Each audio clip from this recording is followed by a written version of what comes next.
Hi everybody.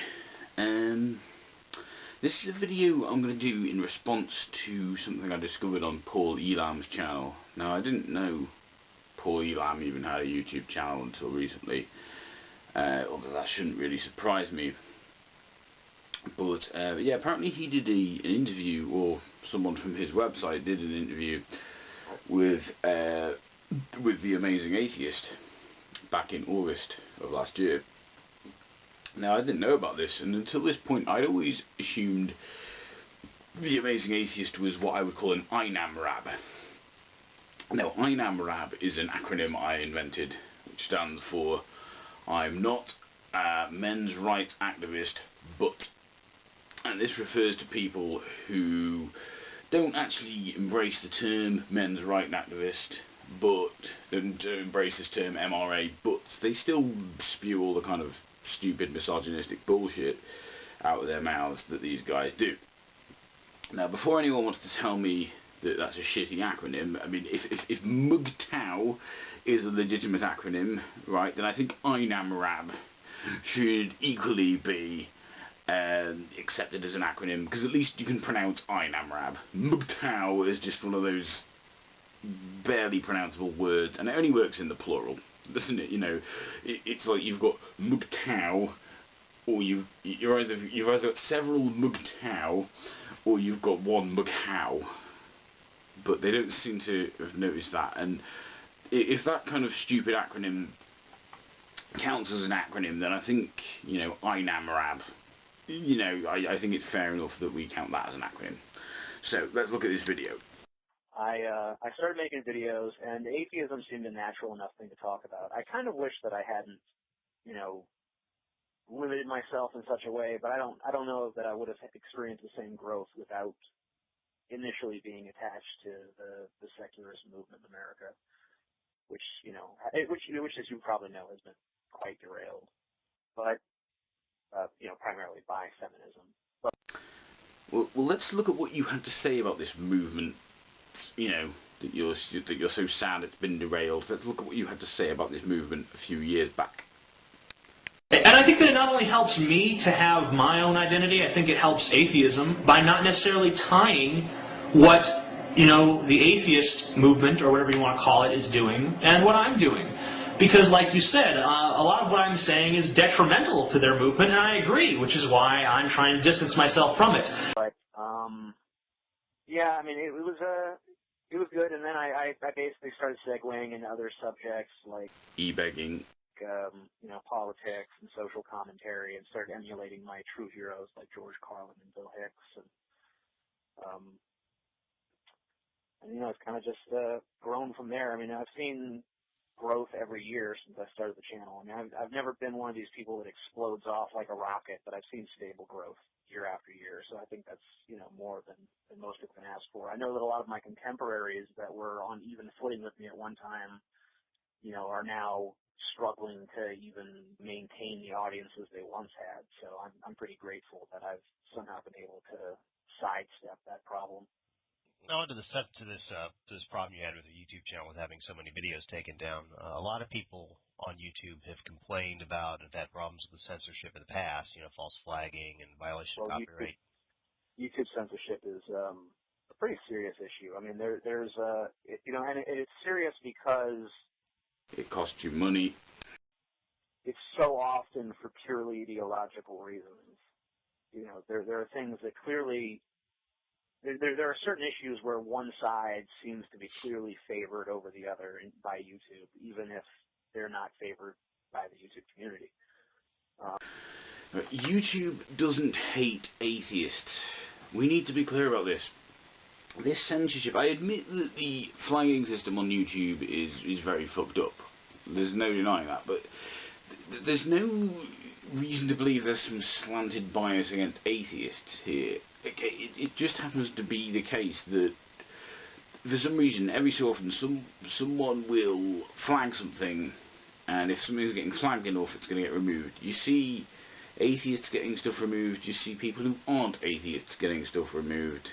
all the time. You see atheists flagging other atheists. It happens all the time.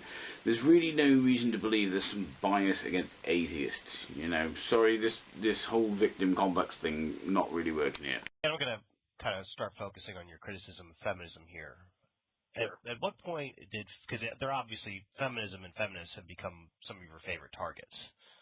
Yes, At true. what point and for what reasons did they become a target for your criticism? Was it something you'd always felt your entire life that this whole thing was crazy and stupid, or was there something? No, not really. I never had any sort of anti-feminist attitudes until a few years ago. Probably it was when I started using Tumblr, because that's like the big feminist hangout on the internet, and I like Tumblr as a site. I like the way that I like the features, I like the way that it's set up, and I like a lot of the community there. But there is a large feminist community there, and I started to see like just like the batshit crazy things they were posting. You know, just acting like a pair of breasts, like that, you know, cleavage on a TV show is going to somehow lead to the future enslavement of all women or something. And I'm just basically, it just seemed like such bullshit to me, and I've never really appreciated that sort of, you know, intellectually bankrupt, slippery slope argument nonsense.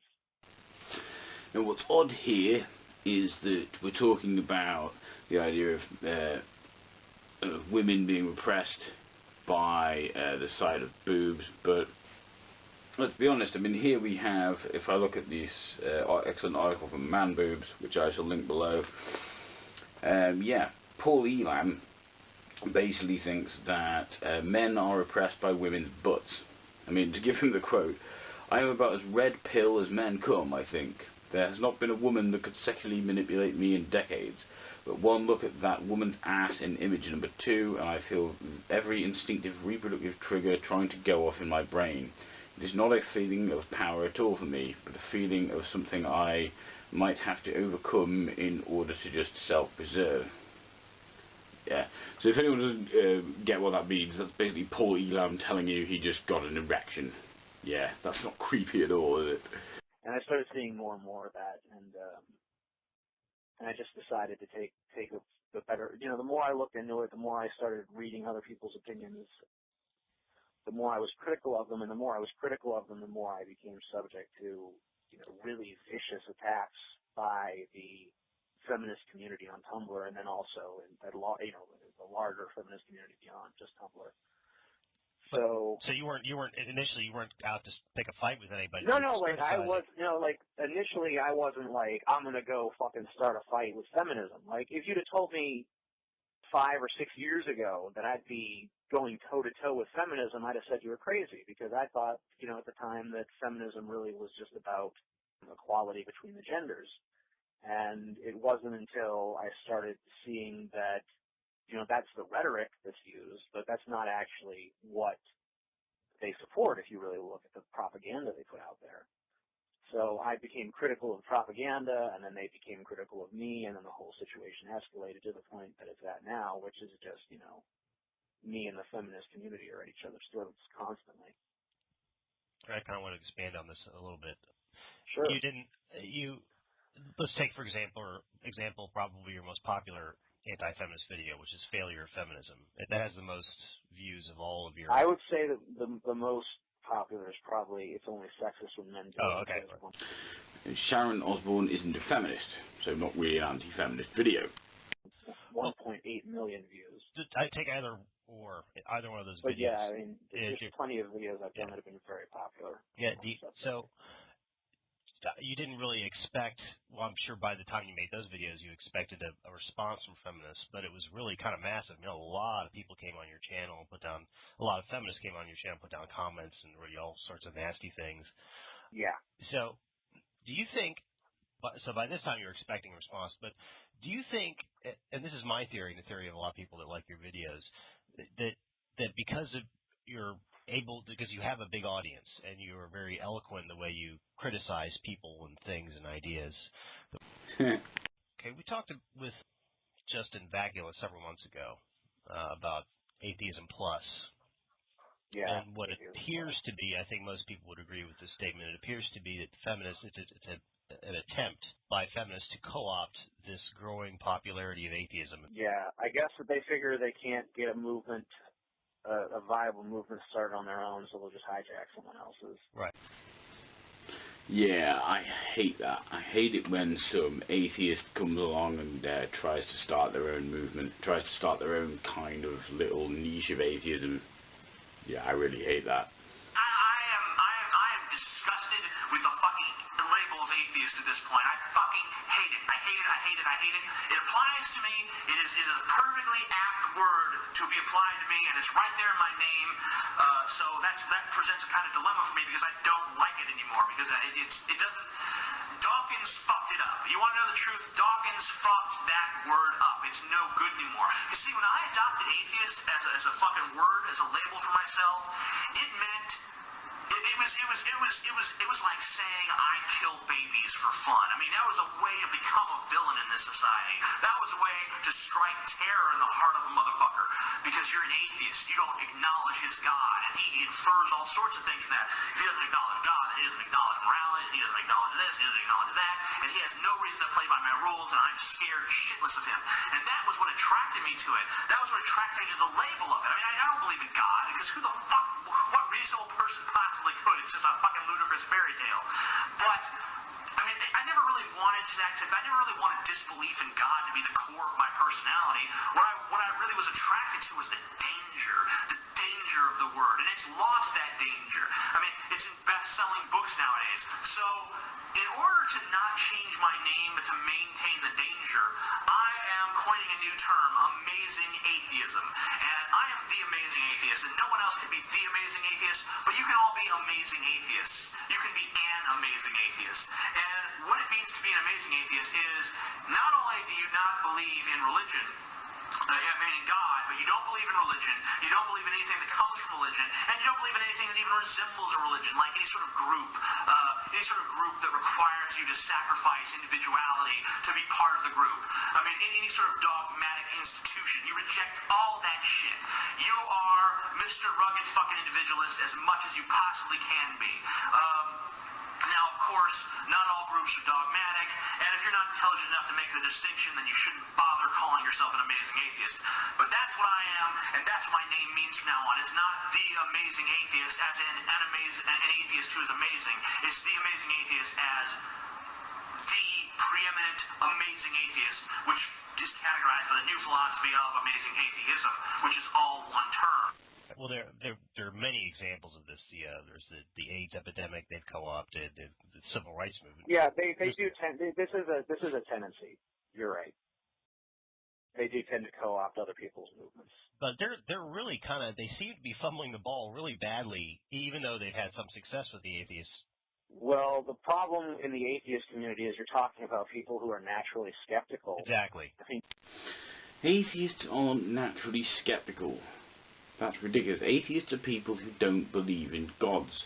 That's not necessarily a conclusion you reach by being skeptical. You'd only have to be skeptical to reach that conclusion if you'd been told from a very young age or whatever, or if you'd had it very much pumped into your brain that gods existed, or some god or other existed. You don't need to be naturally skeptical to be an atheist. An atheist is just someone who doesn't believe in gods. That's it. There is no natural skepticism required here. You know, it's even ridiculous to say that. We have certain atheists who used to be theists, and we have certain atheists who become theists. So no, skepticism can't be a natural quality intrinsic to all atheists. It's ridiculous.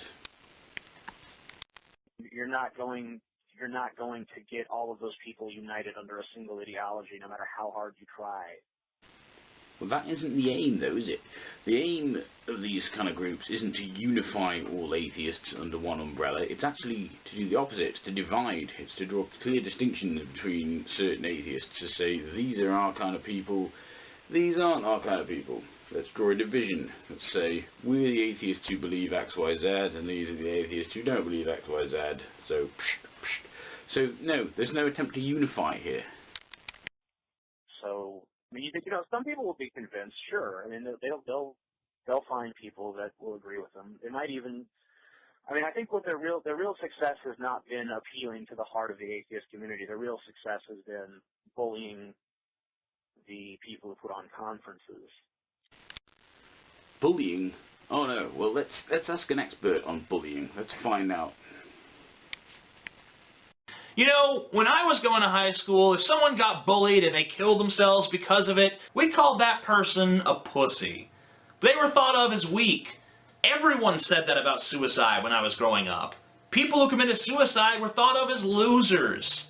What's with the sudden change? What's with Anderson Cooper and everyone else in the media now declaring that these suicidal teens are some sort of victims, that they're some sort of heroes because they couldn't handle their own lives and decided to end them prematurely? The reality is, we've all bullied someone else. We've all had a bad day, or just knew someone that got on our nerves, and we decided to fuck with them, just because we had nothing better to do. Being a bully doesn't make you a monster. And being bullied doesn't make you a victim. Well, there you have it, TJ. I mean, you know, clearly you're just weak, you're just a pussy. These feminists, they've had a bad day. Cut them some fucking slack, they're not monsters. Right. It's been saying, you know, we need these standards in the conferences. And then it's also just, you know, the movement that existed when I first started making YouTube videos doesn't exist anymore. Good. So, I mean, it's basically become stale. I think a lot of people have moved away from it, have lost interest. So they're basically, in a sense, fighting over the scraps of something that was once viable and alive and is not really that anymore. So you think that the Atheism Plus people have really, in a lot of ways, kind of ruined what could have been a great thing as far as the atheist movement? And you know, I don't even want to give them the credit for ruining it. I think that, you know, there was a cultural barrier that needed to be broken down, and people like Christopher Hitchens, Sam Harris, Richard Dawkins, they broke the barrier. They said, okay, we're atheists. This is what we think. Here's our views. And after that barrier was broken, there was really no need to continue on forever with some sort of secular movement. I mean, so why do you care that it's been derailed? You can have different secular movements based on different ideologies. I have no problem with someone being a feminist and a secularist. But to try to co-opt secularism itself and say this is a feminist ideology, that's where the problem comes in. Feminism and secularism obviously have crossover. Read the fucking Bible. If you understand the distinction I'm making there. Yes, I understand. I think most people can. Yeah. And I think, and I've said this, feminism is an ideology in and of itself, and if you're trying to crack a group of people that's not ideological by nature, you're just going to have a big problem with that. Yeah. Atheism is non-belief in gods. Yeah, not ideologies. An atheist can believe in all the ideologies they want. They can subscribe to all the ideologies they like to. They can be as ideological as they like, so long as none of those ideologies involve God. That's it. As long as that's not involved, as long as there's no deities involved, an atheist can be as ideological as you please. There is nothing about atheism that implies the rejection of ideologies. Nothing of the sort. It doesn't make a whole lot of sense, and that's why the atheist community has really so roundly rejected Atheism Plus. I mean, they're really they struggle to get any sort of popular momentum going. But they've taken over the whole conference thing. Yeah, but I mean, the real atheists aren't going to the conferences anymore. Right. Well, I believe that's what we call a no true Scotsman fallacy, but don't take my word for it. I mean, so if you're an atheist, you've recently been to an atheist conference, you're not a real atheist. I mean, you may not believe in gods, but apparently that doesn't qualify you as a real atheist. You don't do the sort of things he did. You don't make secondhand public accusations from them of a crime as serious as rape without suffering any sort of blow to your credibility. I'd be very surprised if he was taken seriously. Rape? A serious crime? Come on.